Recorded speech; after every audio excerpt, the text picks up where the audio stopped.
Yo, yo, yo, we're live. What's up, everybody? How is everybody doing? We're going to talk about tackling long term projects today on the Marsh Makes Comics show or something. And we got Jim Lujan here to talk about it as well with us. How you doing, Jim? I thought we were going to talk about taxes. I thought you said long-term taxes. Well, I thought that was a little too spicy, so I was like, let's tackle something a little more tame Okay. and boring. I'm doing good. How are you? I'm doing wonderful. And it looks like we got Mr. Gary Hodges in the chat, which is Dr. Gary Hodges. Dr. Doctor Mr. Dr. Gary Hodges. Dr. Mr. Gary Hodges, Esquire. What's up, Gary? Thanks and for Dede. coming by. And Dede. And then Dede's here. Good evening, gents. Oh, she's giving us a compliment. Gentlemen. Or she's calling us good evening, gents, which should be our nickname when we're together. Yes. We're the good evening, gents. So. Yes. So, yeah, I don't know. Usually lately when I've been doing these streams, I'm like, all right, let me show you this. Let me show you that. Look at what my mom got me. My mom's like always buying stuff for me. And I don't have that today because that's not what this is all about. But yeah, I don't know. I guess to start it off, well, first of all, we've had you on before at least once. I think like probably twice. I think once was a long time ago, probably like 5 years ago or something like that. Mm-hmm. And then recently, like less than a year, probably. Yeah. So if anybody, I mean, I think most of my audience probably knows about Jim Lujan, but there's a chance that they don't. And if they don't, where should they find you, Mr. Jim Lujan? Well, there's always that one guy. Okay. That one. But I'm an animator. I'm an independent animator. I would say I'm an independent filmmaker, if you will, because that sounds more hoity-toity. But I'm very comic book friendly. In other words, I have a lot of friends who do comic books, although I don't. But you can find my stuff at my name, jimlujan.com. That takes you to my YouTube page. My philosophy is I've always put out my films for free and then try to monetize them when possible. So I've had stuff on Amazon, and I've had stuff in the movie theaters, and I've had stuff. I've done some interstitials for Adult Swim, and what else? Oh, I helped design some of the characters on Bless the Hearts, which is a Fox series. Not many, but some. And then what else? That's pretty much it. Just and friend to Marsh for many years. We go back farther than I even thought. I think we go back. Yeah. Well, I mean, the thing is like you were on multiple different kind of podcasts and stuff. So I was a fan of a lot of those podcasts. And when you listen to people talk a lot, for some reason, you always feel like you kind of know them, like they're your friend. And then you actually talk to them and it's like, oh, we don't actually know each other, but hey, let's get to know each other. But I would say you and I by now know each other pretty good. Yeah. I mean, I didn't know you were living out where you're living. Mm-hmm. So that's a fact. Do you know where I live? Yes. California. I don't know exactly where. In California. That's my address. You just write a letter to me to Jim in California. It'll get to me. He's the only Jim in California. But I like this because we're dispelling the East Coast, West Coast rap wars. Oh yeah, we should totally like have a battle or something. There we go. Yeah, so I mean, I remember my favorite thing, man, was like I loved when you guys were doing the Ghetto-mation podcast. That was so like there was way too few of those episodes, and if you kept doing them, this channel might have been Marsh Makes Animation and not Marsh Makes Comics. I don't know. Well, I was so inspired and never actually did it. We saved your sanity. Animation's crazy. It's nuts, but it depends on what type of animation you do. Recently, I'm not at all versed in anime. I've never been like an anime fan, but I have huge respect. Like, okay, you know how you might feel about if you see somebody like just amazingly good on the bassoon or the harp, let's say, but you've never studied the harp and you're not going to go read books on the harp and stuff, but you're like, that guy's got harp game. He's a bassoon maniac, That's how I feel about anime. Like I'm not really versed in it, but like when I see it really well done, or even more importantly, tricks that they do, like to save time, cheats even. I love it. I think like it's really ingenious and really resourceful the way they use limited animation to make a really good point.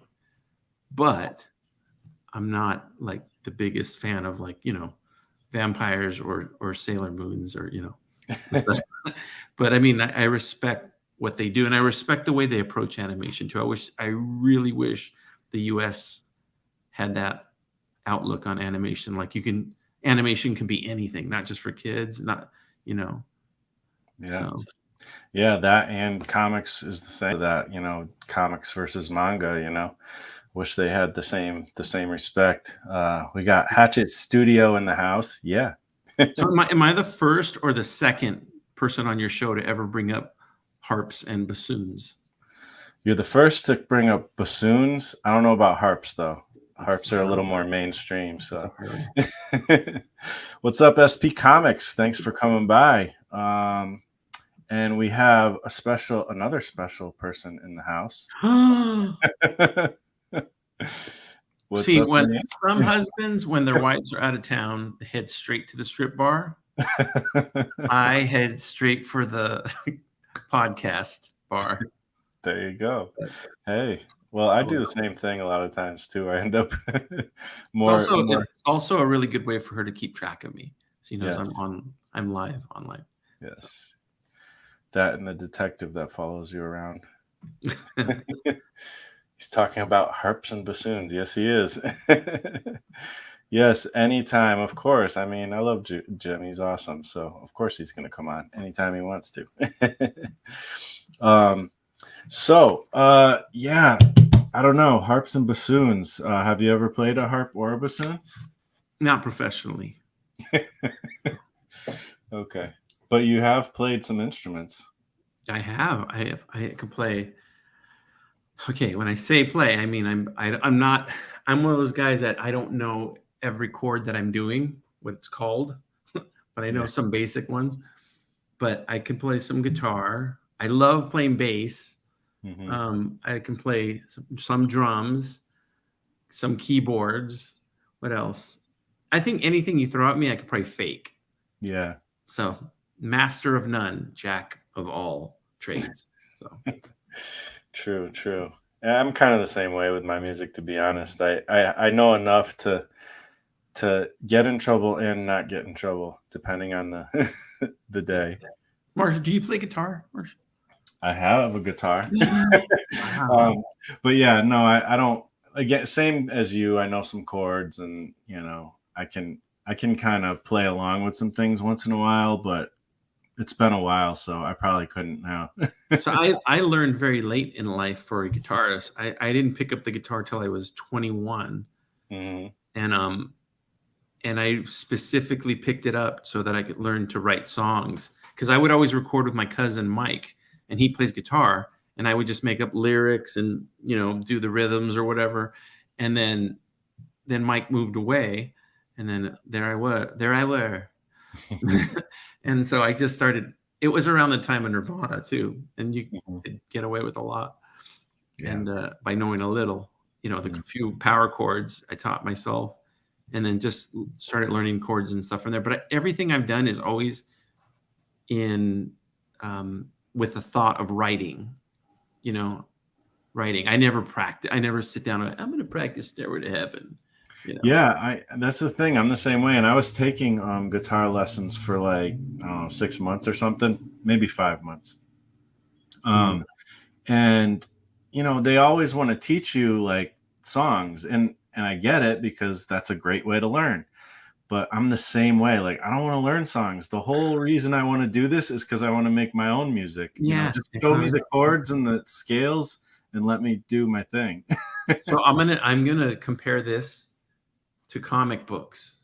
Mm-hmm. So it's the same mentality of you get into making comic books because you want to make stories versus you want to write Spider-Man stories only, or you want to do, Captain America or Shazam or whatever, those are all old properties. I'm sorry.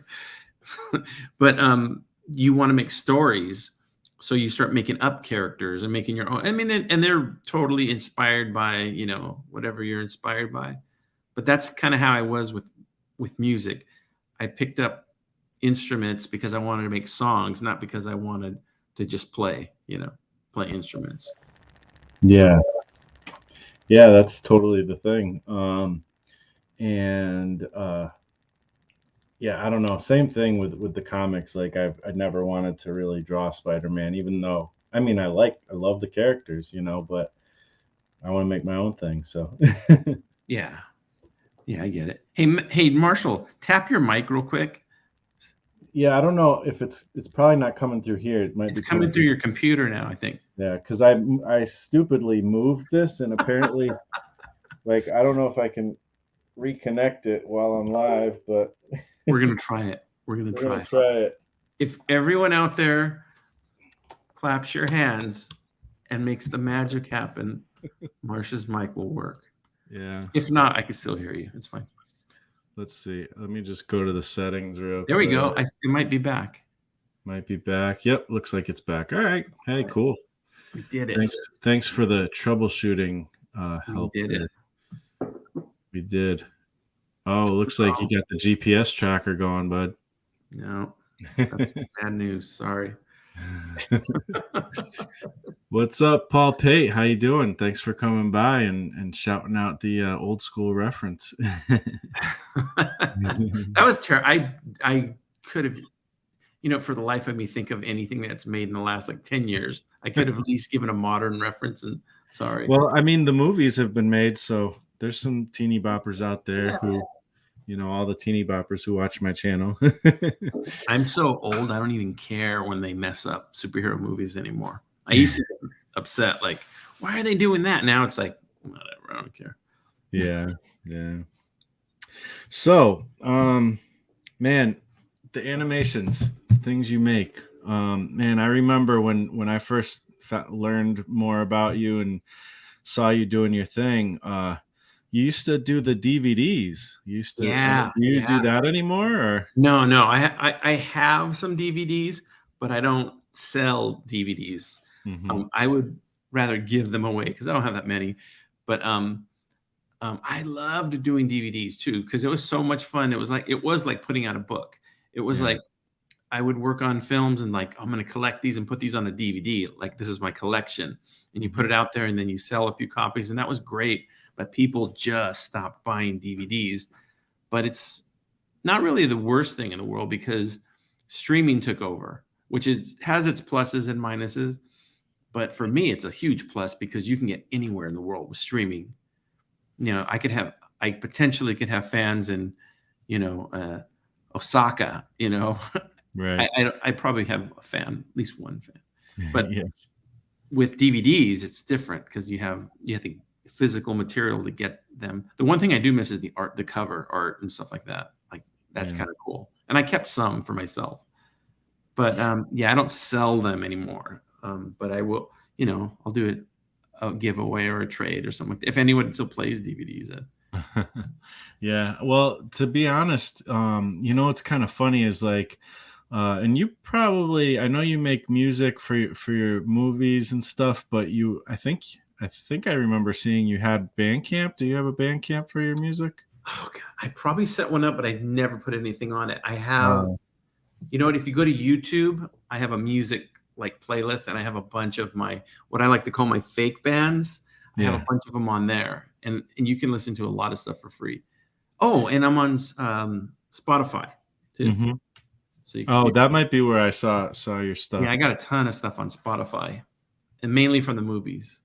So I was thinking, because like I know that on Bandcamp with like I've listened to like interviews of like the people who like the guy who created Bandcamp and stuff, and they were talking about like, people sell their music on Bandcamp, but they don't, even though people listen to like the MP3s, or they might even listen to the stuff on Spotify, they go to Bandcamp and they'll buy tapes and vinyl, and like that stuff sells way better than any of the MP3 stuff or whatever, like any of the digital downloads. Mhm. And people are actually making some good money. So I wonder if like, because it's like a novelty item, it might be, if you were interested in doing that. Oh, yeah, I would I bet love to you'd put get some people buying DVDs, yeah, I'd love to put an LP out or a few albums out. That would be great. That would be a dream. Yeah. But I mean, even with the video, bringing the DVDs back too. But Wouldn't that be great if it came back? That would be yeah.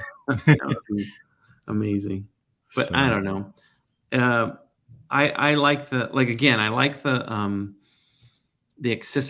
accessibility of streaming and putting things on YouTube. I really do. I think you like I was thinking about this one time. Okay, and I am going to put the film I'm working on now is going to be in festivals. Like that's the goal of it. But I was thinking if I played festivals and I played a bunch of them and 8,000 people saw my film, I'd be, oh, that's incredible. 8,000 people out there saw my film. But on the internet, if you have a successful film, you're talking that multiple thousands of people can see it. yeah. Whether they do any actions or anything like that, that's different. But if you're just talking eyeballs watching something, but there is something about a live event that's different though. And it does have a little bit more weight to it when you see something in a theater or on a screen, Yeah. it's just, yeah, with like the collective audience. So that's why the thing I'm working on now, which is the Full Fungus, which is speaking of our title, the long-term project, Yeah. it's going to be a feature-length film. And my goal is to play it in festivals and just do the typical film thing with it. Yeah. And I imagine, what was your first experience doing the film festival thing with when you did the Revengeance thing, or did you do stuff before that with film festivals? I'd done stuff before it with film festivals, my own, like, but shorts. In Mhm. fact, one of the first experiences I had was I hadn't been making cartoons that long. This is way, way back. This is when Marsh was a baby. So it's like, 10 years ago. So I had very few cartoons out. In fact, I did animatic cartoons, which had no movement. It was just stills and then the sounds and stuff. Mhm. And I got contacted by a guy named Ben Davis, and he said, there's a festival out in Austin, Texas that plays concurrent with South by Southwest, and it's called the Conduit Fest. He goes, and I want to play your stuff in it. And I think he even said, we'll fly you out. Yeah, he did. And so I flew out there, and I hadn't been making animation that long, and I played in front of a big audience, two films, and two shorts, I should say. But one was 8 minutes long, so it was like a film. And I was like, wow, like this is great. I got thrown into the fire. I didn't get a chance to get nervous or, build up anxiety or ice the kicker, like they say. But immediately I got hooked on playing in front of people, playing in front of an audience. And so I started entering festivals over the years. And then by the time Revengeance came around, I'd probably played my films live like 10, 12 times, different films and stuff like that, but Okay. never on that level, never, at the Regal Theater or whatever, or your local, Orpheum Theater or whatever. Mhm. That was interesting. That was really cool. Wow. It's funny, like, I don't know why it made me think of this, because it's a way different thing. Sounds like seeing your stuff like on the big screen is just gotta be cool. But I was just thinking about like the experiences I've had when like somebody says like, "Hey, "Oh, I heard you do music. Like, can I hear some?" And like you're like, "Yeah, sure." And you like put a CD in or something, and then you just kind of stand there silently, like paying attention to somebody listening to your music. Yeah, And it's like, I don't know about anybody else, but that feels like the most awkward thing because it's I've so ever gone through. intimate. It's really intimate. I don't remember who I heard say this before, but I heard somebody say they're less nervous singing in front of 20,000 people than they are singing in a small room full, Mm, and I know I can understand that because it's more personal when you're, yeah, like if somebody doesn't like it, you're right there.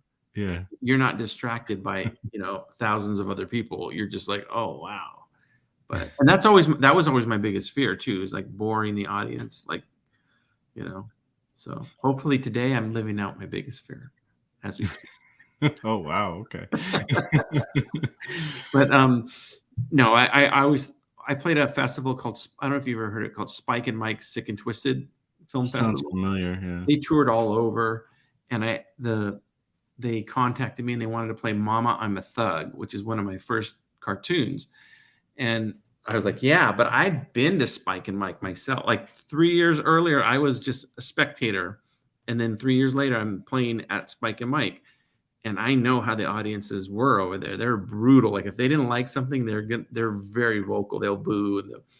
But I was I was really supercharged because I got a really good response. Um, Nice. and I thought I meant to do this. No, I just and it felt really good. Like I haven't had a bad experience live. I've had places where technically things don't work out that well. Like there's no sound for a few Right. seconds, or Yeah, yeah. things like that. But response wise, I've had a pretty good. I've been lucky. I've had a good experience. That's awesome. That's so cool. So, yeah, obviously, if anybody's coming in, and hearing this, like, it's pretty obvious that Jim's been doing this for a while.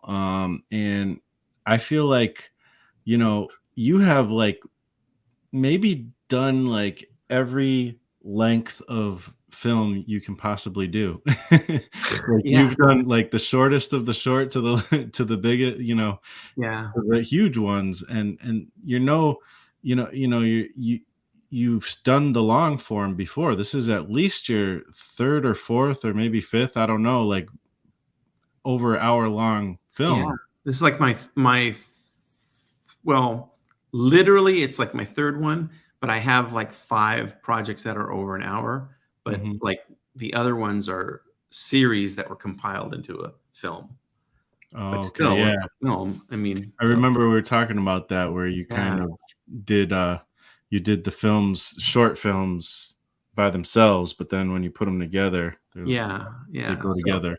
So I have a couple of those, but I did one called Counterclockwise in Foreverland, and that was Yeah. over an hour, and that was I did it the same exact way I'm doing this one. Um, Okay.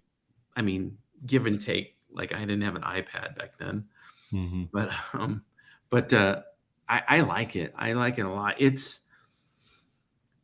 easier to tell a story for me. It's easier to tell a story when their time constraints are gone, because I'm so used to telling such a short story that I still edit myself. Like I don't just meander, you know what I mean? And I Mhm. think I have a good feel of pacing Mhm. because I'm so used to all the shorts I've done for so many years. You got to get in and out. So I like when I tell a long story, I think I have an idea of like, okay, it's moving, it's moving. Now it could use this now, so kind of pacing stuff around. At least I think I do. At least when everybody's asleep in the audience, I'll be like this. So I'm curious, like, to know a little bit more, and I kind of already know a little bit, but I'm curious to know a little bit more about your writing process because I think it's from what I understand, kind of pretty off the cuff to a certain degree, and also I'm curious if it differs between when you're writing something shorter or something longer. That's a good question. So it is off the cuff, but I kind of bullet point the story out. Like, for example, the one I'm working on now, The Full Fungus, I knew how it's going to kind of begin. I for sure know how it's going to end. And I knew certain points I wanted to hit in the middle. And I just had to sit down and actually one day, like, write it out. Here's everything I know that happens. But what happens is, and this happens with every project I do, this is where the off the cuff, I'll start working on a scene and go, oh, wait, it's even better. Or oh my God, you know what ties this together to this? If I do this, and then I'll go back and insert a scene, So it's real fluid in that way. Like, I'm not stuck to a script, but I don't sit down and just start creating and making it up as I go along. Like, I kind of know where I'm going. It's almost like if you knew the story of Goldilocks and the Three Bears, but you're like, I don't remember what happens in the middle, but I remember there's a little girl in the forest, and then the bears chase her at the end, and then there's something to do with beds in the middle and porridge and stuff. It's like you start, building it that way. So it's, and I, this is very, I talked to Gary, speaking of Mr. Gary Hodges, I talked to him about this because I totally believe that we are receivers. I know that sounds very hokey, but I believe that it's like, it's out there and we just have to prime ourselves and condition ourselves to receive the ideas. I don't think they're all just completely trapped in here. I think we're triggered by things. We see something and then, I know that's the way my mind works, is I will see or hear something, and then it reminds me of something else. But then within that something else, I start thinking, oh, but it would be funny if that's something else. So it's just a weird. I think it's like we're radio receivers, and the ideas are just always going out there. Yeah. I've scientifically proved that. Okay. Yeah, I think there's something there. A lot of people describe the process like that as well. Speaking about receiving stuff, we got Cat and Paste here. What's up? Thanks for coming by. I'm so worried that Jim is getting to be so famous that so many women are going to throw themselves at Koviak. All right, let me explain who Koviak is. Koviak is a character that I created in a film called Seven Smiles that came out years ago. Mm-hmm. He's also the main villain in The Full Fungus. And Cat, for some reason, Cat is super in love with this character, and is like, I mean, you've heard of people being obsessed with Mickey Mouse. Mm-hmm. Cat is obsessed with Koviak. Wow. And here's the best part. Koviak's this older, bald gentleman that's, I never thought would be the ladies' man that he is, but evidently Koviak's very popular with the ladies. Here's a picture of Koviak right here. Okay. Oh, wow. Okay. Now, I have a disclaimer. In Cat, you should know this, that in The Full Fungus, Koviak is 103 years old. Oh my. But there's plenty of flashbacks to younger Koviak. So there we go. So all right. Well, so is that a recurring character in your films? This is only the second time I've ever used him, but I have mentioned him in other films. Okay. Like, mobsters will be like, oh, Koviak's not going to like this, or in a little passing mention. He's kind of my Marcellus Wallace. Okay. I know. I know. Who doesn't know? Yes. Pulp Fiction is so good. And so are Jim's animations, by the way. You guys should definitely check that out. There is in the description, or as the people in California say, descripciones.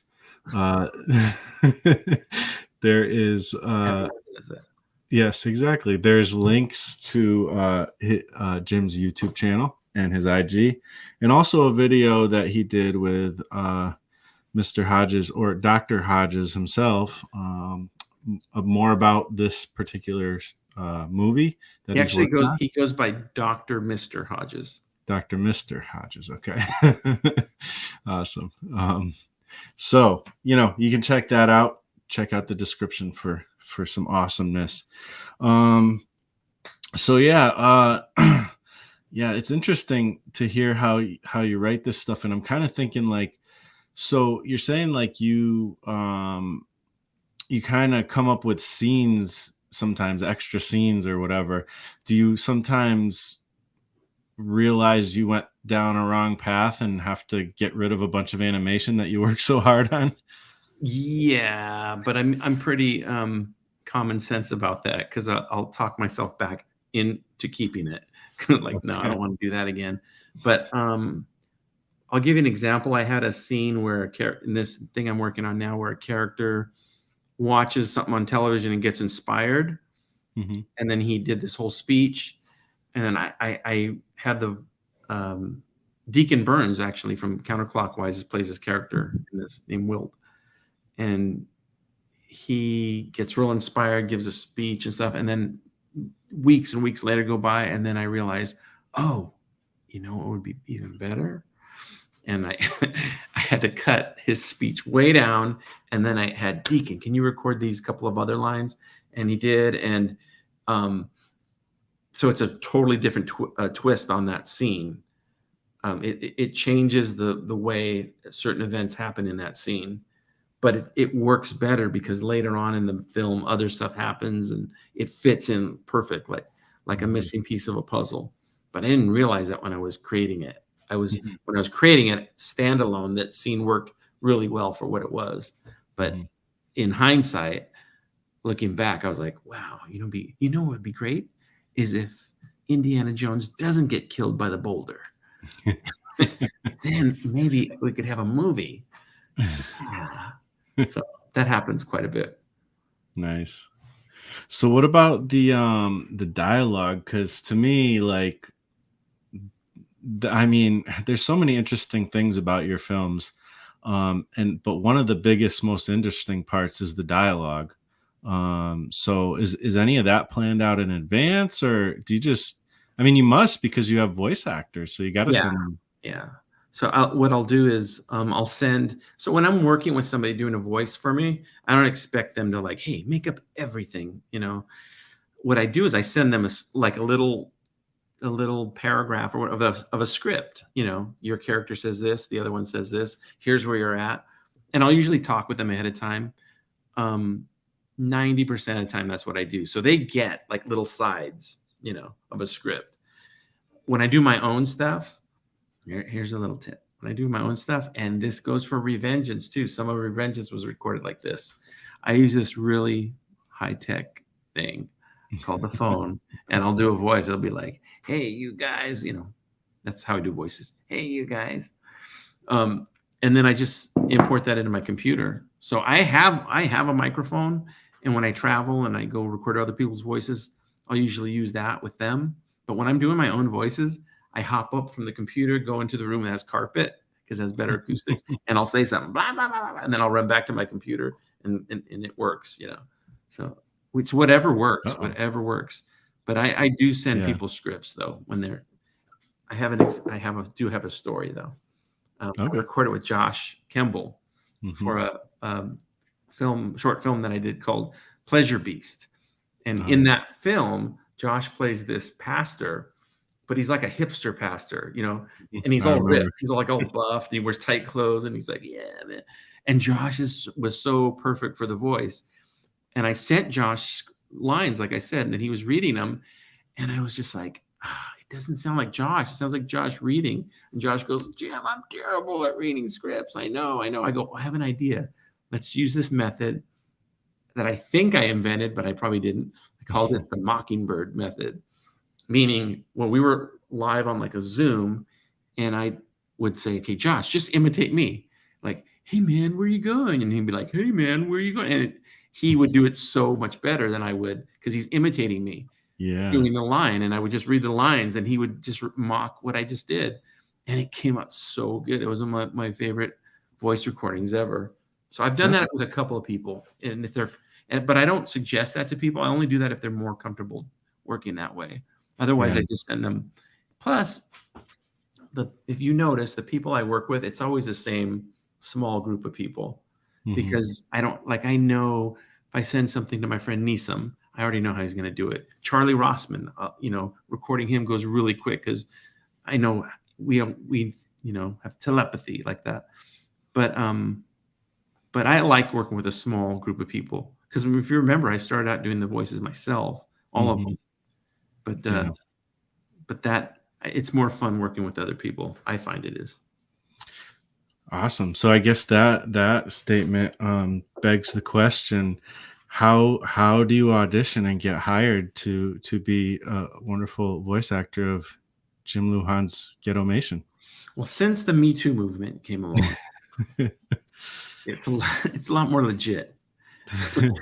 So, but that's how Paul Pate got into my film. So, but no, I don't really audition people. It's usually I know them or know them through a friend. And do you know who Jamar Nicholas is? No. He's a great guy. You got to check his stuff out, guys. Check out Jamar Nicholas. He did Detective Boogaloo. He's done a bunch of stuff. That's an old thing he's done. Anyways, he's got a great voice, and I've known him for years. Yeah, Jamar Nicholas. And I've known him for years. I've known him since 2000, and we've been friends and stuff. And he lives in Philadelphia. And then one day I thought, God, Jamar has such a great voice, and I've never asked him to do, his speaking voice. So I had him do a couple of characters for a couple of films. I did one called Lars Lazarus, and he played a character in that one. And I did another one where he played like this record exec, and he's just I just one day thought Jamar has such a great voice, but I never auditioned him or anything. I've never auditioned anybody. Have you ever asked anybody and they didn't work out? Before he died, I asked Prince. No, that's never happened. Knock on wood. Because I mean, not everybody's going to be like able to pull it off. I would think, like you got to have an eye for like who might be able to riff or whatever. And I think I have a really good sense of who can kind of do what. Oh, okay, I'll say this: I have a good sense for who can do the minimum. But then I get blown away that people do way better than I've ever expected. But I have a good sense of who can do them. Can you at least do this? And I can use it. And I have a good sense of that. Mm-hmm. I'm assuming that you because we tend to have like similar like people in the community. Mm-hmm. You probably have heard of Gazbot, right? Yeah. Like he's actually really good at voices. I mean, I'm not trying to recruit anybody, but I'm just thinking, man, he'd probably do a good job at something. Well, if you see Gazbot in my next film, yes, you're not going to get a commission check. You're just going to thank you. Okay. But I'm open. I'm open to. I mean, it's funny. I don't know if you do it, but I have been approached by people though too that I haven't worked with, but it's not because I don't want them or like them. It's just I couldn't use their services at the time, but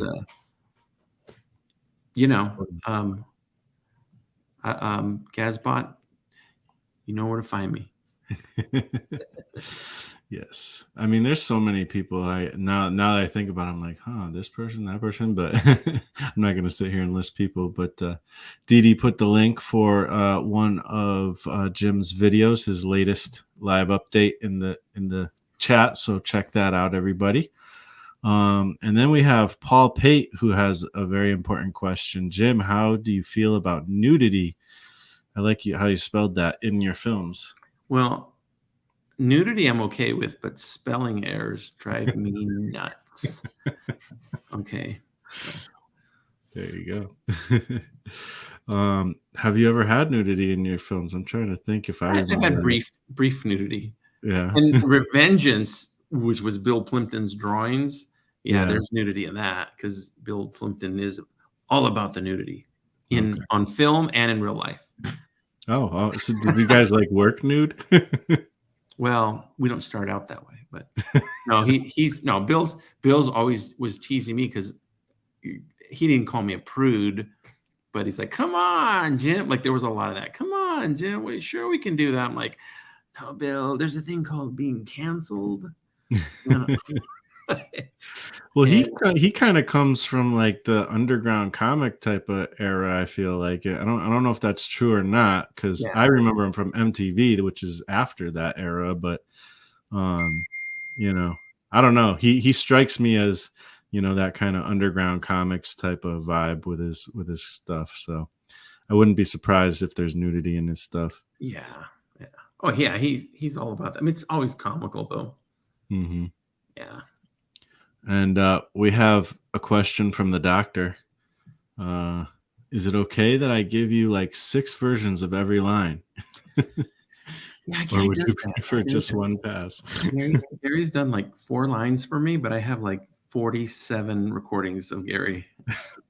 But it's always good. He's always good. And he does have some key moments in the Full Fungus. I gave him a couple of lines that stick out and are going to end up being catchphrases on the tip of every American's tongue internationally as well.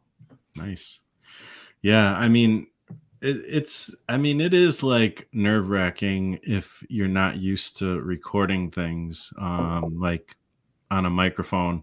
I feel like, and even though I've done that a lot through my like hip hop stuff, it still usually takes me like 2 or 3 takes before I get some stuff right sometimes. So, yeah. Well, I'm being that I'm the king of all fake bands. I've had so many fake bands in my life, meaning that it's like a combination of like 7 people in different combos, and we call it a different group if these 3 people are in it, and a different group if these 4, and if these 2, Mm-hmm. But I've learned over the years, over the millennia, that being comfortable and loose is the key. Like when you're recording music or anything, is being just comfortable and loose. And the problem is some people feel like they need to be comfortable and loose. The only time they're that is when they're like drunk. And I've recorded with people that have had to be that way, and it doesn't. That's when it kind of doesn't work. Mm. And only because I don't know. I think if you're too much that, you're I think trying too hard. You know what I mean? You're like you're pushing it to everything's an 11, and then it comes out like, well, now you sound like you're auditioning for Nickelodeon or you're trying to be. So I mean, with that being said, I do give everybody I work with, I give methamphetamine. So Yeah, I mean that probably affects things a little bit. it helps me. They work faster. Right. And for the record, Paul Pate says, I've been cut from every Jim Lujan movie. Oh, man. Well, he means the CDs, the DVDs have cut him. That's what he means. Okay. You shouldn't put them in your mouth, Paul. Yeah. All right. So let's see. Well, I don't know, like with these short and long term things, like do you feel like there's a bit of a difference? Like, is it hard to like kind of approach the long term? I don't know. Are you doing this movie all chopped up like you did in previous, or? So I thought when I approached this movie, because I'd come off of doing so many 20 minutes was like my sweet spot for a long time. I have like 5 20-minute movies in a row. And I just felt real comfortable doing 20-minute movies. And then I thought, well, I don't want to do another 20-minute movie right now. I want to do a feature. And I thought, well, that's just really 4 20-minute movies put together. So I thought I'll approach it that way. And I started to approach it that way. And then I realized, and it's specifically because of this story.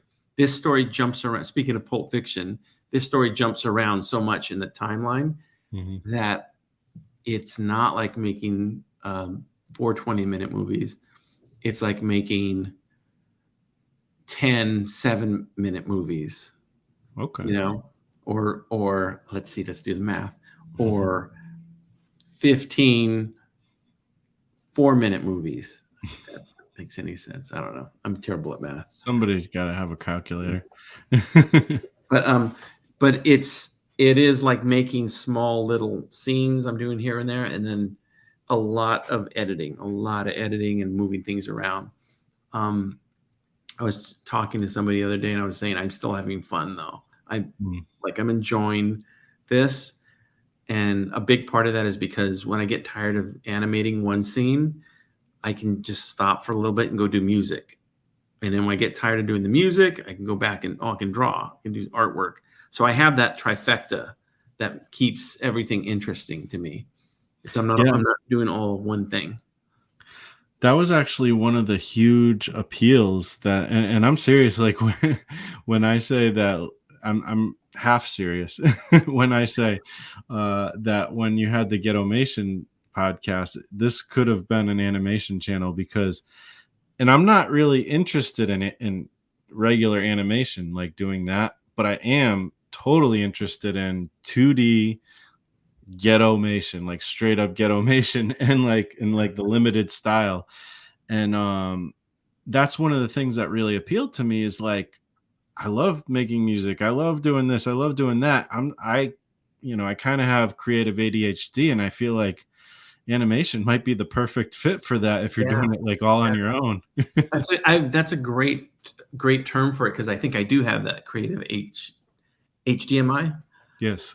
So, so for me, it's a little bit backwards though because I started doing fake bands since I was 13 or 12. I've Hmm. always with a little tape recorder. I've always made fake, like I call it fake bands because what I mean is a band is you rehearse, you play live, it's the same people all the time. Whereas a fake band is more like saying like a studio project. That's another better word for it, like a more acceptable word, a studio project. Hmm.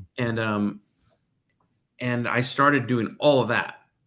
No comics, no animation as a kid. I did comics as a kid, but all through my teens. And then when I was about like 20-ish, I started getting into animation. I thought I for 5 seconds thought I might want to do comics, Hmm. but I realized the creative ADHD came in and said, no, you don't want to do comics. So I Yeah. needed something that could incorporate everything, you know. But I don't know, Marsh. I mean, I'm not to be the guy offering like just try one of these, Marsh. You like it, and the next one's free, you know. But if limited animation is a great way to approach things. Everything doesn't have to be Disney. Everything doesn't have to be super, on the ones. It could. You're just telling a story or conveying an idea Yeah. and you can dazzle people a lot like with the music and other things that keep the story moving. So Hmm. the bottom line is you just got to try to entertain the audience, entertain yourself, but I love limited animation. Like when I worked with Bill Plimpton, he was doing the animation, so Hmm. it's not really limited. He's a really great animator. He should keep up with keep it up. No, he's a legend. So, but with me, that's not I'm not trying to dazzle people with my animation. I like to, like, I think I can draw pretty good, and I think I'm a good staging, person. Hmm. And I can edit, and I think my films are good, but I'm not trying to sell them on the animation, quality. Yeah. I'm just trying to make it good enough to tell a story and to convey an idea and keep people entertained.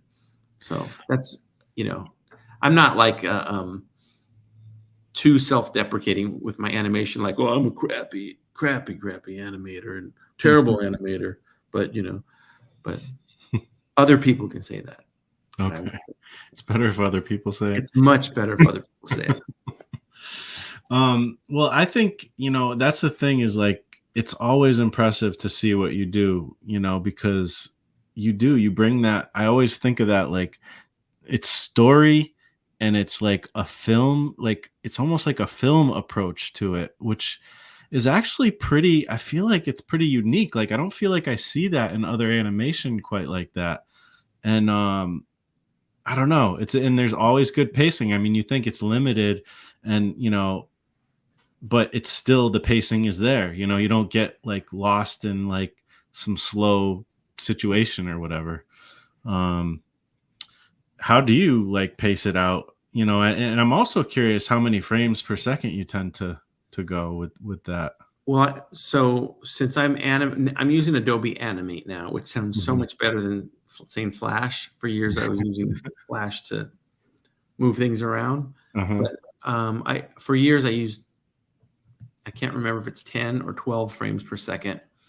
Mhm. But that's really, it's kind of misleading because I don't animate on the ones, twos, the fours. It's in Flash. You just have a timeline, and you can have an image that's stagnant, and it could last 100 frames. And then you put Mhm. a second image.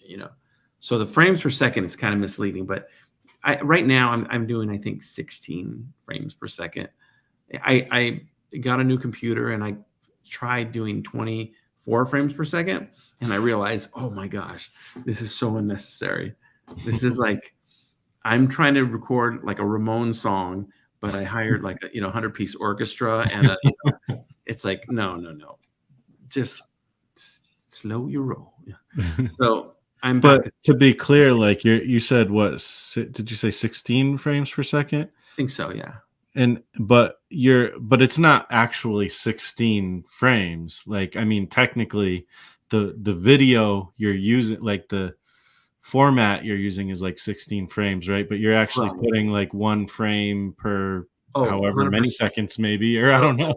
right, I might have, like, I have a guy sitting at a table, let's say, and it might be one shot of this, and the only other animated shot I might have is this, and then it goes back to that, and then the rest is mouths, eyes, Mhm. eyebrows. I move eyebrows around, hands are big, just gestures, expressions sometimes, little things like that really move Mhm. and again, it's because a lot of my stuff is character driven, and so it's Yeah. what they're saying. I'm not so much a show it, not don't say it guy. I'm not going to animate everything. I'll say it in words sometimes, Mhm. or allude to something, and I'm like, I don't have to draw that. That's great. Yeah. But the one I'm doing now, Full Fungus, has a lot of cutaways though. Like he'll Mhm. say, my niece Brandy's fighting, blah blah blah, and it might be a picture of her, fighting. So that's been fun, and that gives it kind of a weird. Although this isn't a '70s movie, it does give it a '70s feel. I like Mhm. that. I like that a lot. So you mentioned that you're working in I mean in on the Animate. iPad. Oh. What do you do on the iPad? Just the drawings and like something like Procreate or something? I do the drawings in Procreate, and I Yeah. use the different layers, and then I import those layers into my computer as a Photoshop document, Mhm. and then I animate that Photoshop document with Adobe Animate, and then Okay. I just export it to my editing program, and boom, that's it. So it's like that's the three steps of magic. Have you ever tried to animate in like Procreate or anything like that, or even Photoshop you can do I it? dabbled with it, and it's kind of. I probably should do it more, but I find it takes exactly as long as it does in the other Mhm. method, and it's a lot more limited. Yeah. Plus, I think I have my method down. And once that's another thing. Once you get your method down, I understand there's a lot to be said for growing as an artist, but once you get your method down, you should exploit it. Like the method shouldn't always be the fun. The idea should be the fun, or the Mhm. thing that drives you. So that's kind of Yeah. where I'm kind of there now. Although when people watch this film, hopefully they'll go, "Oh, there's some improvements," or he's done. People have, you know what? I think people have it in their heads that it's so basic, my animation, that every time I do a film, somebody tells me, "Oh my God, this is a lot more. I could tell your animation's better than the last film, but it might be exactly the same." It's just they're surprised because they're like, "Oh, look, something moved. That's Yeah. really good." So, It's tough because I get the same kind of funny comments sometimes, and it's cool, but like it does take you back a little bit because it's like people haven't seen your whole career necessarily, and like for me, like a lot of times it might be totally different from one drawing to the next, mhm. and I do show my crappy drawings as well as the stuff that kind of comes out good. So Yeah. they could easily say that at any given point that I've gotten better, but I don't know if Yeah. they could really see the I full. think a lot, I know this throughout the years, Marsh, is that I think people would agree a big appeal of your channel and just your persona is like you're honest and gosh, I'm looking for another word besides vulnerable because that sounds like you're gonna start crying on the air, but you know what I mean. You're not putting up a fake persona or like trying to like look at everything's glittering, you know. Like you show the cuts and scrapes and the good and the bad, and when you're feeling lost or misdirected, you'll talk about it, you know. And I think so people trust you. I think so. So what I'm trying to say is that when you say that I'm so awesome, people should believe you for Yeah. sure. So you don't even question it. Right. So And you are so awesome. So thank you. there you go, everybody. You are too, brother. Oh man.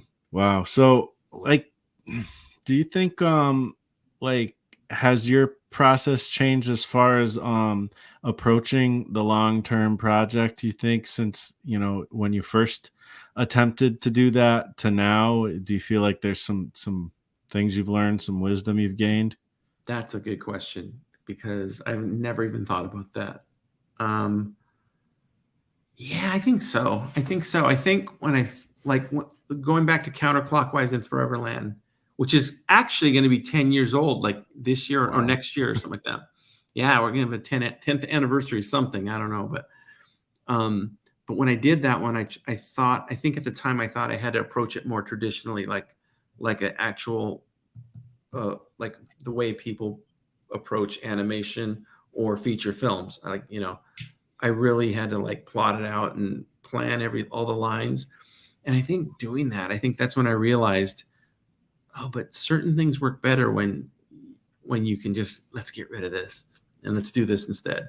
Like it's sometimes you have a battle plan going in, but when Mike Tyson hits you in the stomach, you're like, okay, I'm gonna use nunchucks now because this isn't working. Where's my flamethrower? And I think that's what happened with me when I would work on the feature and you get into it, you're like, oh, this way is kind of not gonna have legs. I need to like be able to think on my feet and change things and stuff like that. That's now if I'm working with a crew, like when we did Revengeance, it wasn't like that at all. It was plotted out and script. I had to write a full movie script. So I know I can do it. I don't really enjoy doing that as much, but I know I can do it. And I even did some revisions on it, not much, but some, and I showed it to people and they're like, oh, what about this? But I don't know. I think with my own stuff, I like to have the freedom to be able to, God bless them. My voice actors sometimes have no idea what's going on. Like they might be like, I don't know. I know what's going on here, but I don't know what's going on here, in the big picture. And for most of the time, that's the case. But they just trust that it'll come out good. And I usually show them previews as I'm going to, like, here's what I got so far. Yeah.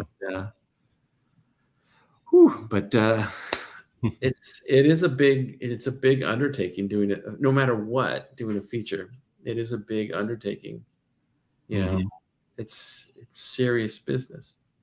So about how far along are you on the fungus, right? It's called? Yeah, the full fungus. The full fungus. I knew there was another word in there. I'm right at the time of recording this, I've probably got 20 minutes of animated film done. And out of that 20 minutes, probably 11 minutes of it are like done, like edited and like, okay, this is good.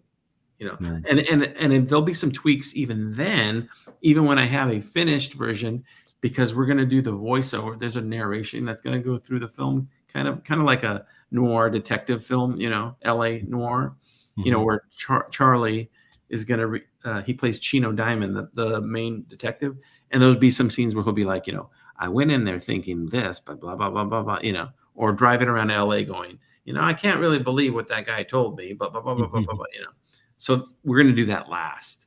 So that'll even tweak the film a little bit, you know. So, I mean, what is I guess what is it like basically about? Like what's the So pitch here?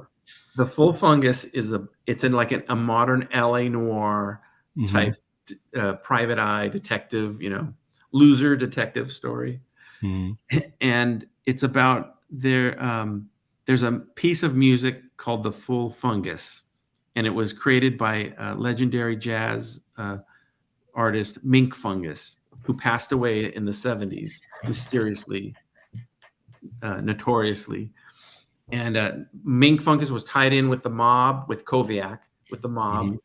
Mhm. And the story is the Full Fungus resurfaces, and Koviak wants it because he's a collector of everything mink, and he wants it, and he'll do everything he needs to do to get it. And it's how these different characters get tied up in that. And there's a search for a missing guy, and so it's a typical like detective story that takes turns and does this. Tons of weird characters in it, tons of LA stuff, tons and tons of music in it, Mhm. and tons of Koviak. You're welcome, Kat. But it's been a lot of fun doing it. And Charlie Rossman plays the lead, Chino Diamond. Deacon Burns plays Mink Fungus, and his son, who's the guy from Modern Times, is named Wilt Fungus. And then there's some other characters, but that's pretty much it. It's the search. It's like the holy grail of missing music is the Full Fungus, and some Mhm. people say it doesn't even exist. So it's That's kind of awesome. So it reminds me, I mean, you're talking about how there's some things that are similar to Pulp Fiction, and it reminds me of The Case with whatever's in there, the yeah. growing thing. It reminds me of Revengeance, because in Revengeance they were looking for a videotape that was being used to blackmail the lead villain. And this one, I was like, as I'm creating it, I was like, oh, is this too similar? Then I realized no, because the way it's told, it's totally the format it doesn't feel like Revengeance. It's a lot of different scenes in it, so many Mhm. scenes. Like, I'll give you an example. Like, I'm telling this LA noir story, and I find myself drawing Scott Baio from Charles in Charge. How did I end up here? Like, there's so many things in it. Like, well, if you don't know the backstory, this seems so random. But when you watch the film, you're like, oh, I get it. It Okay. it makes sense. It doesn't make good sense, but it makes sense. It will be a film. We know Yeah, that. it shall be a film. But I don't know if have you ever approached a really long graphic novel or project like that? Um, I mean, I feel like every comic is a long project. But like But 200 plus pages, let's say. I mean, I'm saying that to somebody who animates, so that's kinda silly, but, I don't know, yeah, no, I haven't, the longest the comic I've done so far has been about 24 pages, and, you know, that I actually did in, like, a month and a half, but I was trying to go, like, super fast on purpose with that one. Mhm. No, I really honestly, I haven't. Maybe the longest project I've ever had was this YouTube channel. So it sometimes if when you approach an impossible project, it's almost it's almost more achievable than an easy like, oh, this is a sure bet project because you've done the sure bet so many times that when you're in this new territory of like, oh my gosh, it's almost like the pressure's off of you because nobody expects you to finish. So you're like, if you just by finishing, you've already, conquered so many of the odds. With me, I like it. I know I can do it because I've done it, but I like it because I don't have to initially edit myself. I don't have to go, oh man, this has to fit within 5 minutes. I can say, oh, this could be a 40-minute scene, which I wouldn't do, but it could be. But I find myself scaling stuff down. Mhm. And again, that kind of goes back to the days of doing shorts, telling, very compact, stories, condensed stories. I'm just used to that. So I almost have to do the opposite. I almost have to stop and say, well, let's give this story some time to breathe, you know. And I don't know if you knew that with comics too. That probably happens too. Yeah, yeah, you absolutely can. And it's kind of funny because like so much of the storytelling that we take in that is in America is a condensed storytelling. Like even films are condensed. When you look at like novels, a lot of the novels a lot of them come from, and comics are even more condensed generally. But I don't know. It is nice when it's weird because it is nice when you give room to breathe in a story, but not everybody does it well, and if they don't do it well, it's really boring. Yeah. But, like, I think of, like, Rocky, like, that movie doesn't really start until, like, 2/3 into the movie, Yeah. but it's amazing. It works. It works. Yeah, Because and I think it's slow when it needs to be slow. mhm, Yeah. and I But think that lends itself more to very character-driven stories, which is what you do, so, I know in you the know. in the in the 2005, 2000, between there and 2010, 11, when Bendis, Brian Michael Bendis was like at his height, I know that, what do they call that? Decompressed storytelling, or is it where it's like, and I'm going to get to Dr. Mr. Gary Hodges in a minute. Decompressed storytelling, where it would be in the Stan Lee days, it would be man enters room, puts his feet up on the couch, reads that his best friend was killed by Electro, you know. Whereas and that's a Stan Lee, Jack Kirby version. Mhm, Whereas Bendis' version is, you know, you see the door unlocking, and then you see him sitting down, and then there's 4 panels of him going, and then listening to the TV news, and you hear some, you know, in the background, and then finally picks up the paper, and then looks at an ad, you know, and then like by the end of the book, he opens it, and it's the last page. His friend was killed. You know what I mean? That yeah, happens in 4 panels in Stan Lee's, whereas in the decompressed storytelling, it takes a yeah, long time. Now to bring up Dr. Mr. Gary Hodges, mhm, excellent at doing that. Like he does it so well. Like that's kind of what I look forward to in his work a lot of times, mhm, is watching it unfold so slowly. But just like an R&B singer that's coming up and it tries to imitate Luther Vandross or somebody, again, old reference, tries to imitate a certain style, or a rapper he wants to rap like Future, but he can't do it, and then it sounds like a real cheap knockoff. I've seen that done in a lot of comic books where mm, people are inspired by that sort of decompressed storytelling, but they don't do it very well. And you're like, you could have probably told this in half the mm, time. But when it works great. And again, Dr. Gary, Mr. Hodges, is yeah. very good at that. And Bendis. Yeah, and I can't. I mean, I've sung the praises of Dr. Hodges a few times for sure on this show, and I can't say enough. Like, definitely one of some of my favorite comic Yeah, writing he's the right real there. deal. He's absolutely the real deal. If I never knew the guy and I just read his books only, I would be amazed. You know, Yeah. I'm almost to the point where I say it's a letdown when you do meet him.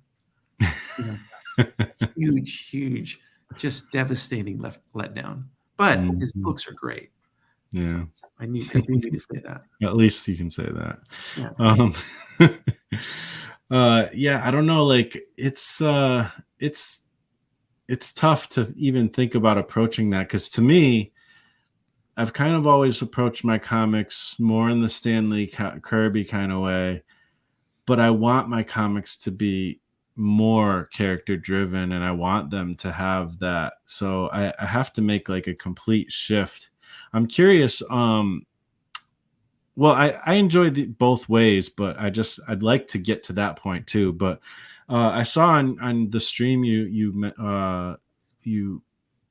showed me that earlier that you were reading that 100 Bullets book, and I have the Stray first bullets. one, Stray bullets. Stray Bullets. Yeah, Yeah. I get the two mixed up. But I have the first one, haven't read it yet. I'm curious what you think about the pacing of that story. I think I have the last one. Is Killers the last one? I'm not sure. I It only have might the be. first If one. it's not the last one, it's way towards the end. But I think the pacing is, I think it's really good, and I feel like, and I kind of like this feeling. It's disorienting when you come in because you're like, I feel like I've missed a lot of the story, and they're just taking up from the middle. But he does a great job of, again, it's my first issue or first book. He does a great job of unpacking stuff, and you're like, oh, this makes sense now as you get into it. Is the first, Mhm. so I think he designed it with first readers in mind, because I didn't read any of the other ones. But if you go back and look at the ones you're reading, probably relate to the ones I'm reading. The pacing's really, I think it's really good. Hmm. Interesting. Yeah. Yeah, pacing is like one of those weird things where it's like it's I don't really know. Like it's hard to. I think I'm not at the level where I've had a lot of opportunity to play with pacing. To be honest, it's always been kind of a, one thing right after the other thing for me. But I mean, I think one of the places where you really see pacing done well and done horribly is in like TV series or like a Netflix series or something, because Mhm. like there's some shows that are just great at it. And then you can see between from episode to episode, sometimes they're great at it, sometimes they suck at it. But if there's any time I'm bored, it's usually on like some kind of TV series or something, because they have to fill the time Yeah. and Yeah. they Well, go overboard on the character stuff. a good example of that type of storytelling, of, is it decompressed it must be, or uncompressed, I Compressed, don't or know, like where everything's dwelled longer than it needs to be. But that's a good deep. example of that is The Hobbit. Like The Hobbit Mhm. could have been one movie, one long 3-hour movie. It didn't need to be 3 movies. And the good example of that is when they're in the kitchen with the hobbits, and in at Bilbo's house, and it's like, I'm surprised they didn't like watch them bake the bread in real time. Yeah, it just takes, like, there's so much dialogue there that doesn't need to be there, and it just doesn't. It feels like it feels like they're filling space. That Yeah, it movie has doesn't. some really great elements to it, but in my opinion, that wasn't one of them.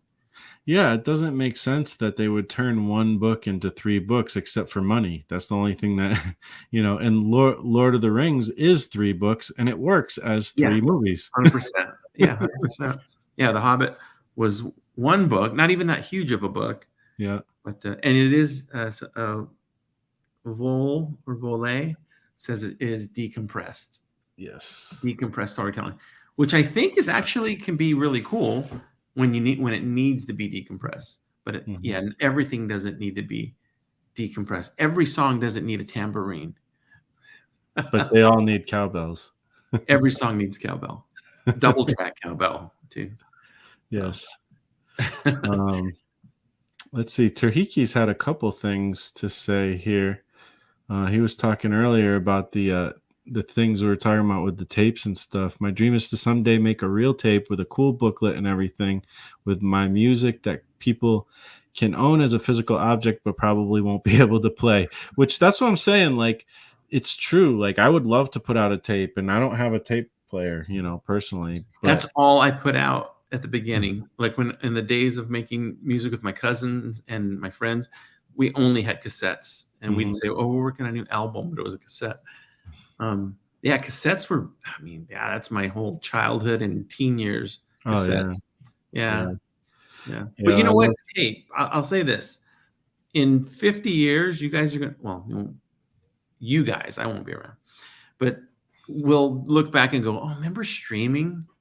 Remember how cool streaming was? Ah, yeah. Now we got this stupid telepathy stereo thing going. It's like, but streaming was cool because you had to get up out of your chair sometimes and hit the button on the computer, like walk all the way across and hit the button on the computer. And then you had to select something to stream. And it like streamed it. And sometimes there'd be problems with the signal.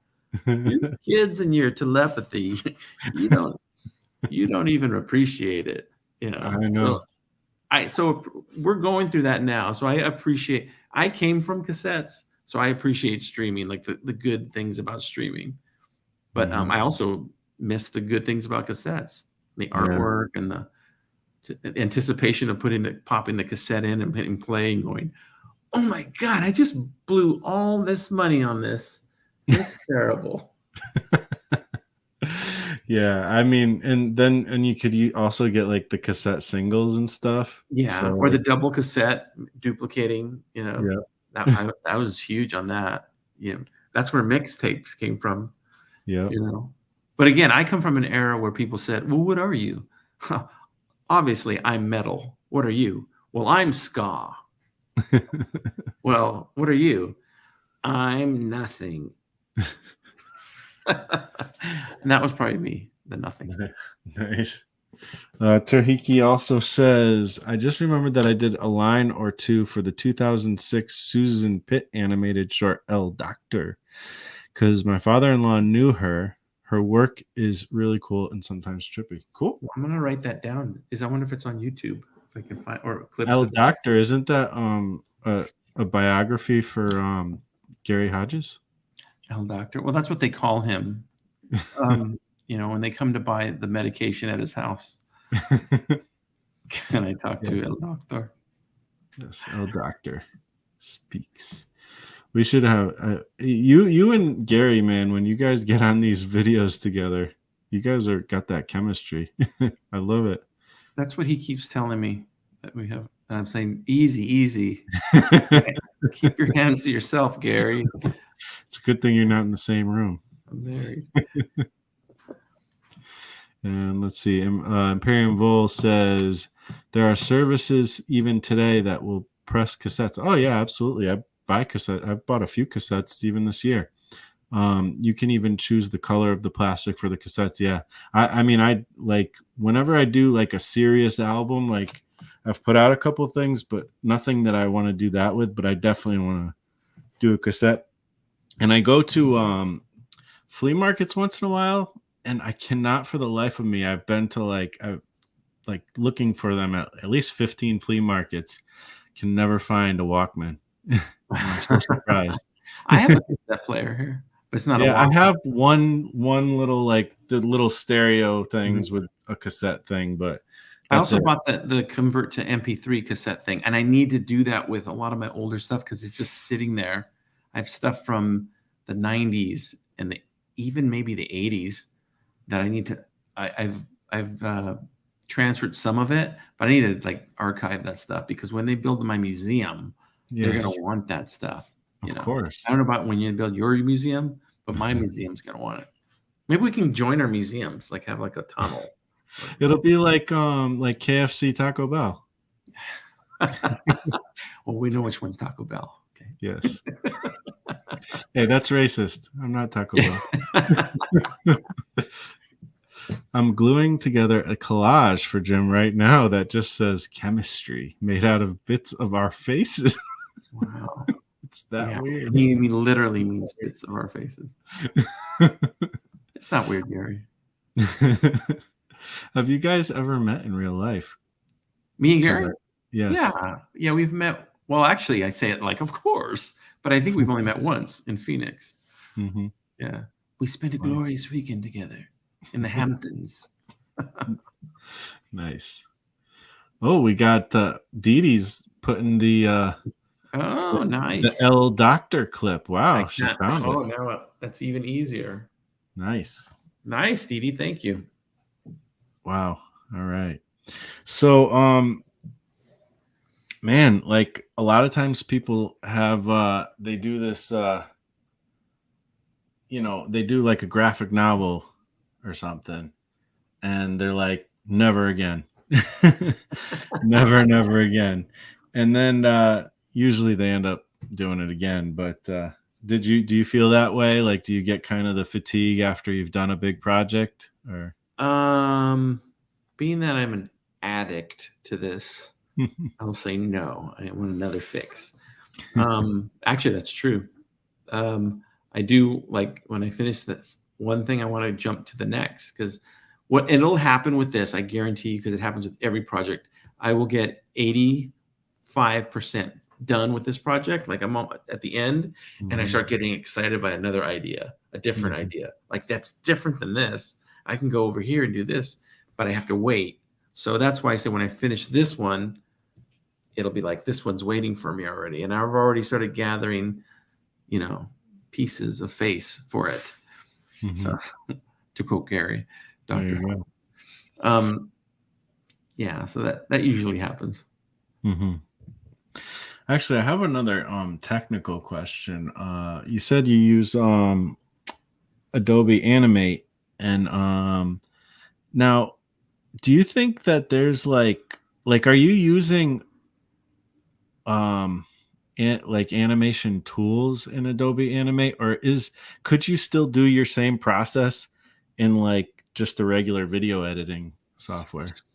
No, I use like tweens and stuff like that. And you know what I don't use? I thought I was going to use a lot of camera movements, like 3D camera movements. And I tried it out, and it's just like, so to quote a guru, there's a guy named Chris Pranowski. He's the head of Titmouse. So, and I know him. He's a really nice guy. And he told me, and this is like straight up advice, like he gave me, like he said, your stuff, the kind of the magic of it is that it doesn't have a lot of bells and whistles. He said, your stuff, the magic of it is everything, kind of what I was saying, is the characters and the music and the vibe and the atmosphere you create, because that's like, you create great atmosphere. You go, that's like the magic of it. Don't get pulled away by like, oh, I can do this 3D walking cycle or this. Don't actually learn how to animate, please. Basically, yeah. And I was like, thank you. But I know what he means, because it's the Polar Express syndrome. If you're going to do something like 3D animation of humans, you'd have to do it perfectly right. Otherwise, people are going to be thrown off and they're going to be creeped out. And if I was going to do real animation, I'd better do it right. Otherwise, it's just going to look like, well, why is he moving like this? He's trying to, like, he's eating a salad like this. And, you'd better do it right and know what you're doing. And it's like, that's not what I'm really concerned with. I'm concerned with gesture. I want to have the guy leaning a certain way and holding his fork, and having a conversation with his wife, and she's looking a certain way. I capture those gestures in the mood, so everybody doesn't look like puppets. But I don't care about, honey, hand me that sugar, and her hand going and every grain of sugar falling. That's not where I spend my energy elsewhere. Right. But I think that's really good advice. So if you're going to do something, recognize what you're doing. If you're going for a high goal, you got to do it right. If not, then just, just know your know the ledge. Know your lane or something. I was going to stay in your lane, but stay in your lane, buddy. Yeah. Oh man. So you tend to be like in you've always hung out with us lowly comic creators and stuff. Is there like a community of like animators? I'm like Matthew McConaughey in Dazed and Confused. I'm like, yeah, what the good thing about comic book artists is? I keep getting older and they stay the same age. Oh man, it's so creepy. That's almost as creepy as the truth is, yes, I'm sure there's in fact, I've dabbled in a community of animators. This is the truth, is that usually though, a community of animators, for the most part, there's a few really great exceptions, but they're not interested in what I'm interested in. Really? They're interested in the history of animation and the grandeur of really well animated. Craft. Yeah, the craft of which I'm interested in the craft, but it's just a different craft. Yeah, it's witchcraft. No, it's just a different craft. They're high craft. I like lowbrow craft. But at the same time, I'm not really hanging with animators who do like, look at this animation I did of this puppy getting kicked. Yeah. Like that's to me is not lowbrow. That's just that's no brow. Absurd. I'm not a mean spirited person, so I don't want to Right. watch mean spirited things. Hmm. But and then to that effect, though, you could easily say, well, your cartoons are very weird. Does that mean you're a weird spirited person? And I'd say, I'd giggle if you said that. So I guess I am. I don't know. All right. Let's see. Rad Thad is here. What's up, Rad Thad? I like your name. Hey, I make games and working on a comic now. It's going to shake the world. Wow. I like that. And I wonder if it's called Shake the World. That I would be wonder. cool. That would be cool. Let's see. Dede says, as long as you get Koviak correct, Jim, that is all that matters to Kat. Yes. By the way, you'll probably see me on a Dateline if I don't, because Kat will probably kidnap me and chop me up and throw me in the river. So I will get it right for that reason. All right. Let's see. Yeah. So, anyways, wait. Oh, interesting. Okay. So yeah, man, I don't know. Like, I think this is gonna be cool. Thank you. I always enjoy your stories, and again, I think it's so funny because like I just always catch like that. It's like there's a cinematic something, and I'm kind of not surprised that you don't necessarily have like a community of animators, because I feel like your best bet would be like I wish you would still do like the Ghetto-mation like podcast or something, because that's the way to like find the people who would maybe two reasons though. I don't. I totally get it, because I know it would be a smart thing to do. The two reasons I don't is, number one, if you remember on those podcasts, it was Kevin Cross and Raul Aguirre, and both of those guys know way more about animation than I do. Like, I was stunned. I thought, well, I'll be the cartoon guy, and they're like, they're talking about, yeah, and Jack Perkins in 1936 when and I thought, oh man, I'm totally the new, like, the ignorant one here. So that was one reason, but that's not why I stopped doing it. The other reason is it's just, and you know this, is create a crafted podcast is hard. And it's like, I just don't think I had the energy or the motivation to do one, a crafted podcast. The Hey Man, how's your movie going is the thing I do bi-weekly, every 3 weeks sometimes. But that's like, there's like low effort into that, because it's just point a camera and then talk and then just show some clips, that's more than I do. Yeah, I mean, but people, they respond to that. Yeah, you don't need like, it's the Marsh show, da, da, da, da, da, da, and all this. It's like, although you should do that, but it's just your content you're putting out is just making people feel good. If people watched you and they didn't feel good about themselves and about what you're doing afterwards, you wouldn't have any viewers. But but that being said, I am going to start a podcast about kicking puppies. So I just decided that right now. You know what it's going to be called? What? Kicking puppies? Well, if you ever want to spark up the Ghetto-mation podcast again, you could always have me on with you, and we can both be ignorant together. So I used to call my animation style Ghetto-mation. And then I stopped when I was at a show one day, and a lady asked me, she goes, excuse me, but are you from the ghetto? And I was like, no. And I just thought, oh man, this is a battle that I don't want to die on this hill, because I don't even really want to go on this hill. I just thought. And then I had a prominent animator who I will not name. It's not Bill Plimpton, it's a different guy. But he goes, Ghetto-mation, Jesus Christ, why would anyone ever call their stuff that? They're already putting themselves down, blah, blah, blah.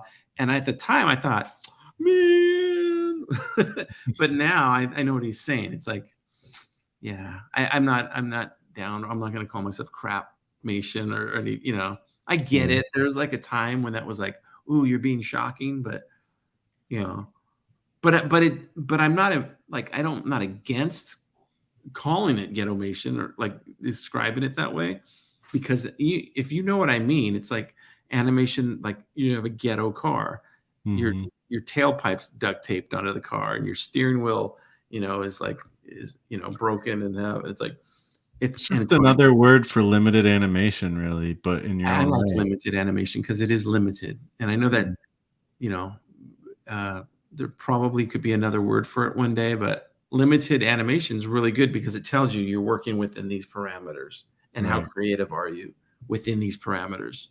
So that I don't mind limited animation. I think it's a really good, it's a compliment, in a way. Yeah. Um, it's like just saying a limited palette. Yeah. You have a limited palette. You could have Picasso painting with limited palette. Right. It doesn't mean you're limited in how good it's going to be. It just means that Well, you're not going to Michael's every 20 minutes. well, there's again that limited like limitation breeds creativity, like and it just is like it's actually, in my opinion, almost a strength to stick to something limited because I personally I end up playing with all the bells and whistles and there's nothing consistent, you know? Yeah, I know. Yeah, I know what you mean. Yeah, you've ever had a keyboard? You ever buy like a little Casio keyboard and it Mhm. has all the gimmicky sound effects and everything? Yeah. I bought one and I recorded a project with it, and it's the worst project ever because everything has a pew and a bell and the sound of the ocean and birds, and it's like it's terrible. It's like it's just playing with a toy and you just go crazy with it. But yeah, when you're limited, you're like, no, piano, bass, and bassoon. Mhm. Yes, of Something course. good. You have to have the bassoon. Yeah, Yeah, like I don't know if you're a fan of what is it? The White Stripes, but huge fan. yeah, I love White Stripes and Mhm. and every one of their albums is good and Yep. drums and guitar, sometimes bass and some screaming, And like I wonder very if you're simple. gonna say the same thing I always say, What's which that? is I love Jack White. He's great, super one of the most talented musicians around, but there's something magical about the White Stripes that's not translated when he has a full band Oh and yeah. everything. I know. I just wish he kept doing White Stripes, to be honest. It's because But it's so stripped down and it's in and the focus is on him and just his creativity. mhm, Whereas when you have a band, you're kind of fitting in everybody else's puzzle. mhm. You're kind of like you're just one of a million. But he's a great one of a million. But Yeah. there was something magical about the White Stripes. And that's why I like I love Wu-Tang, but I love their first album more than anything else because it's just raw. It's you could tell it was like recorded on just what they could scrape together type of thing, and it sounds rough, and that's I love that kind of stuff. And oh baby, I like it raw. Oh baby, yes. Um, Yeah. so by the way, I feel like I hurt Jack White's feelings. I'm sorry, Jack. Keep doing don't quit. Keep doing what you're doing. Well, I mean, his other stuff is very interesting and creative. It doesn't hit the way White Stripes does for me Right, personally, but right. And had his other stuff, if there was no White Stripes and that other stuff came out, he would still have success yeah. because it's still amazing. It's just that we know of the White Stripes. Mhm. It's Yeah. just like if Revenge of the Sith were the very first Star Wars movie ever, you'd be like, oh my god, it's mind blowing. But you know that Empire Strikes Back exists.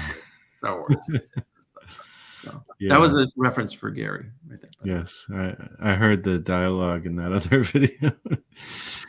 You guys, oh man. So yeah, I think I don't know. I don't know what else to say about long-term projects because I've never done one, but um, you know, it's cool to hear your perspective on it, and I always love picking your brain about how the animation works and stuff, man.